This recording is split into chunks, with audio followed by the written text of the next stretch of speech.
Learn understand and excel. Welcome to Pi and Proton. स्वागत है आपका हमारे चैनल पे। तो अब तक हम लोगों ने एक्सरसाइज 2.6 कंप्लीट कर चुके हैं और आज हम लोग end of the chapter exercise of chapter 2 question 1 and 2 इकट्ठे सॉल्व करेंगे। तो चलिए स्टार्ट करते हैं। तो क्वेश्चन 1 क्या कह रहा है हमें? Right a polynomial of degree 3। तो सबसे पहले तो हमें 3 डिग्री का पॉलिनोमियल लिखना है जहां पर वेरिएबल क्या होगा? एक्स होगा और उसमें कॉफिशिएंट होना चाहिए एक्स स्क्वायर का -7। तो इस इंफॉर्मेशन से हमें एक वेरिएबल लिखना है। ठीक है, कोई इसमें बड़ी बात नहीं है। सबसे पहले जान लेते हैं कि अगर कोई जनरल इक्वेशन होती है 3 डिग्री की तो उसकी फॉर्म क्या होती है। तो इस फॉर्म में होता है कुछ वो जिसमें एक्स क्यूब होता है, एक्स स्क्वायर हो सकता है, एक्स हो सकता है और एक कांस्टेंट हो सकता है।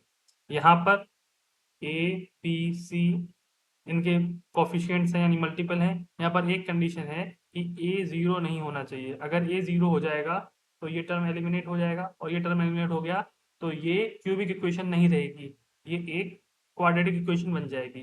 तो हमें इसको क्यूबिक बना रहने के लिए ए जीरो नहीं होने देना है। ये इसकी जनरल इक्वेशन है। तो बस इसमें वैल्यूज पुट करनी है। अब उन्होंने कंडीशन क्या दी? क्यूबिक इक्वेशन होनी चाहिए 3 डिग्री की। तो ये 3 डिग्री की इक्वेशन है। बस इसमें ए बी सी डी की कोई सी वैल्यू रख दो। इसमें ये तो बोला नहीं कि फलाना इक्वेशन चाहिए तो कोई सी वैल्यू रख दो। पर यहाँ पर ये बोला गया है कि एक्स स्क्वायर का कोफिशिएंट -7 ही होगा। एक्स स्क्वायर का कोफिशिएंट माने वी की वैल्यू -7 ही होगी। तो हम लोग वी की जगह पर -7 पुट कर देंगे। ठीक है, और ए की जगह पर 1 रख दिया है, सी की जगह पर 4 रख दिया है और डी की जगह पर 5 रख दिया है। देख लीजिए आप ध्यान से, वो तो आप कुछ भी रख सकते हैं। बस इसमें बी की कंडीशन दी गई थी, बी की जगह पर -7 मानी। हमने बोला था एक्स स्क्वायर का कोफिशिएंट -7 होना चाहिए, तो हमने एक्स स्क्वायर कोफिशिएंट -7 रख दिया। तो ये हमारा आंसर हो जाएगा। ओके, यहाँ पर आपको 3 एग्जाम्पल इसी के सिमिलर क्वेश्चन दिए गए हैं। ये आपको एनसीईआरटी में नहीं मिलेंगे। अगर आपको अपनी प्रैक्टिस बेहतर करनी है तो इनका होमवर्क में सवाल आपको करना है और इसका हमें कमेंट में आंसर्स लिख के देने हैं। अगर आप ये करेंगे तो आपकी और ही बेहतर होगी। ठीक है, अगला क्वेश्चन देखते हैं। क्वेश्चन नंबर 2 क्या कह रहा है? क्वेश्चन नंबर 2 कह रहा है find the values of following polynomial indicating the values of variable. ठीक है, पहला क्वेश्चन ये है, हमें इसकी वैल्यू फाइंड करनी है जब x 1 हो।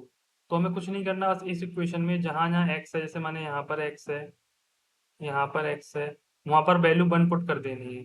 तो हम इक्वेशन में 1 वैल्यू पुट करेंगे तो यहाँ पर 5 तो पहले से ही था, एक्स स्क्वायर है तो 1 का स्क्वायर हो जाएगा, माइनस माइनस 3 का 3, एक्स है तो 1 हो जाएगा, एक्स के अब 1 रख रहे हैं। बस सॉल्व कर देंगे, 5 इंटू 1 1 होगा, 5 होगा, 3 इंटू 1 3 होगा प्लस 7। जब इसको सॉल्व करेंगे तो आंसर आएगा हमारा 9। ओके, अब अगला पार्ट क्या है इसका? क्वेश्चन नंबर 2 कह रहा है कि इस इक्वेशन में टी की जगह पर ए रखो। तो हम टी की जगह पर ए रख देंगे, जो बोलोगे वो कर देंगे। ठीक है, इसमें कोई घबराने वाली बात नहीं है। तो टी की जगह पर जब ए रखेंगे इस इक्वेशन में तो यहाँ पर टी क्यूब है तो ए क्यूब हो जाएगा, टी स्क्वायर है तो ए स्क्वायर हो जाएगा, 6 है तो 6 ही रहेगा, ये है नहीं।